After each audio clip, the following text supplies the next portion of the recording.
Why did I say I was going to review Furious 7? The last one of these movies I saw was Too Fast, Too Furious back in high school. This is the seventh one. I mean, yes, it looks awesome, but I have no frame of reference.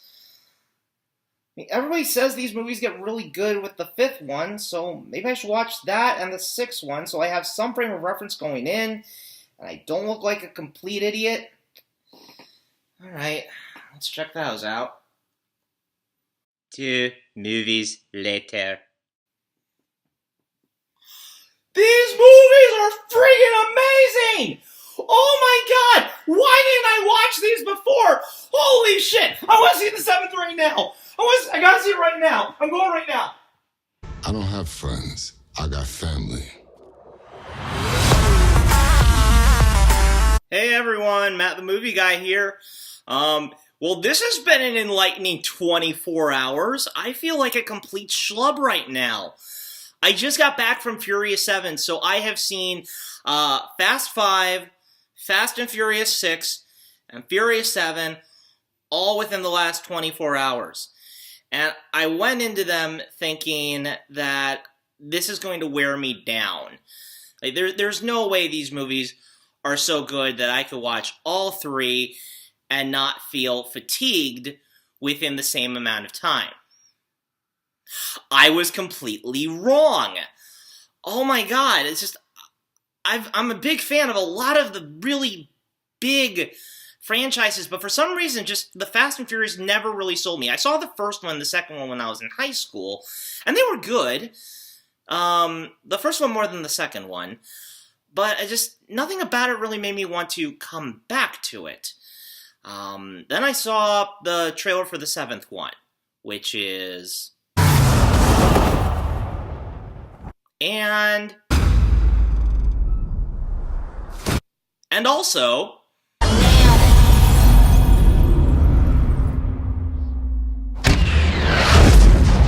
So naturally, I was pretty fucking excited.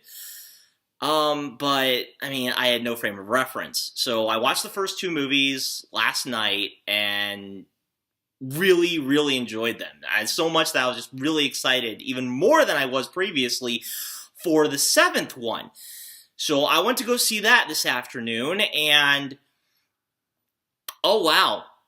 Oh wow. Oh wow, oh wow, oh wow. If this is the last one, I'm okay with that. I know this franchise has a lot of fans, so I'm not going to give away too much. But if you are a fan of this franchise, you will not be disappointed. Not at all.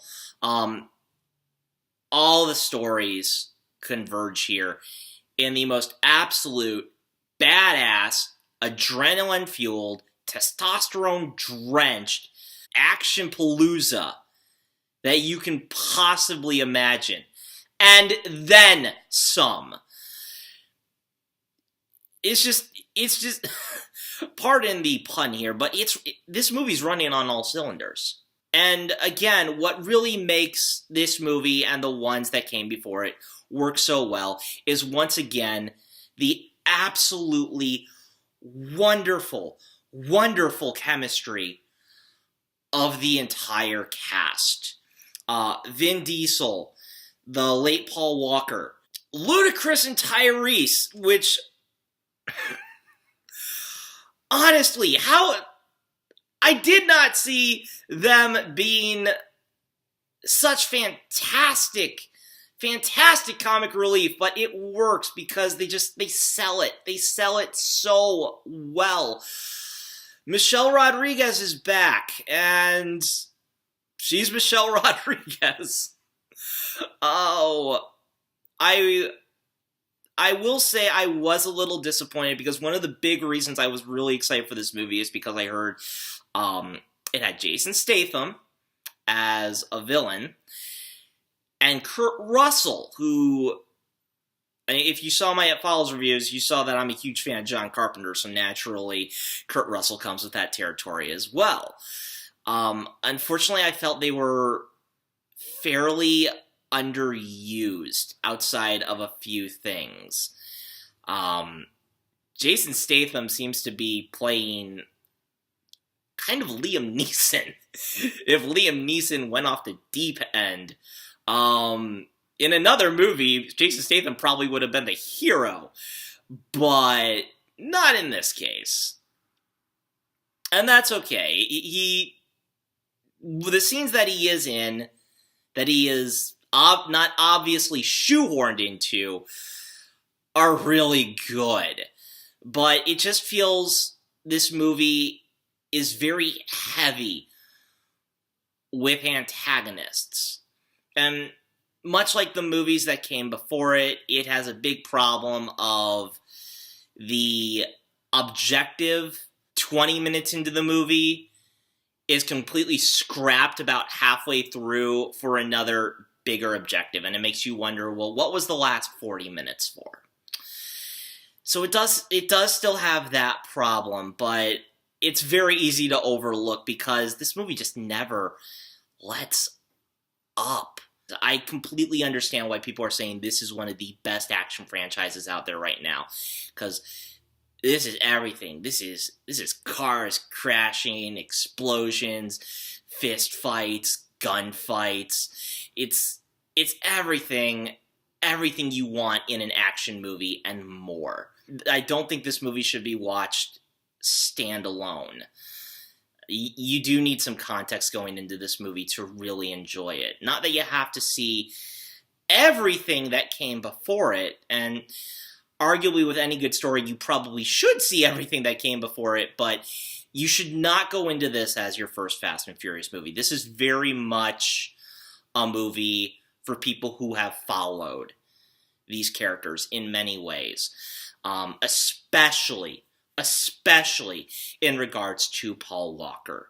The way that this movie handled Paul Walker's character and Paul Walker's performance was perfect.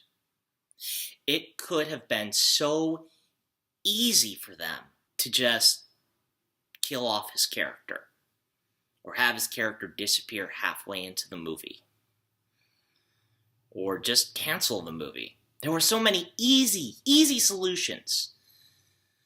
And this is why these movies really stood out to me as I watched them. One of the overlying themes of these movies is family. And this, from what I can tell, extends beyond the movies and into the real life of the cast. And the way that they handle his character shows the utmost reverence, respect, and honor for what he brought to these films. I will be entirely honest, I was getting a little misty-eyed. It was true, masterful handling of a horribly tragic situation. So, I mean, if you're a big fan of these movies, if you're a big fan of what Paul Walker brought to this franchise, maybe bring a tissue or two for the end. This movie is, simply put, everything you want from what very well may be the last Fast and Furious movie. Seriously, if they ended it here, I would have no problems with it, but Hollywood will probably demand Fast and Furious 8. This movie's gonna make a lot of money, so, and I'm okay with that. I mean, if they keep this level of action up, keep making these, please. 8, 9, 10. I'm in this now. I did not expect to absolutely fall in love with what these movies have become, but they have become something that is very much lost in most big Hollywood movies nowadays, and that is pure unbridled action. I'm Matt the Movie Guy. Like, comment, and subscribe, and thank you for watching.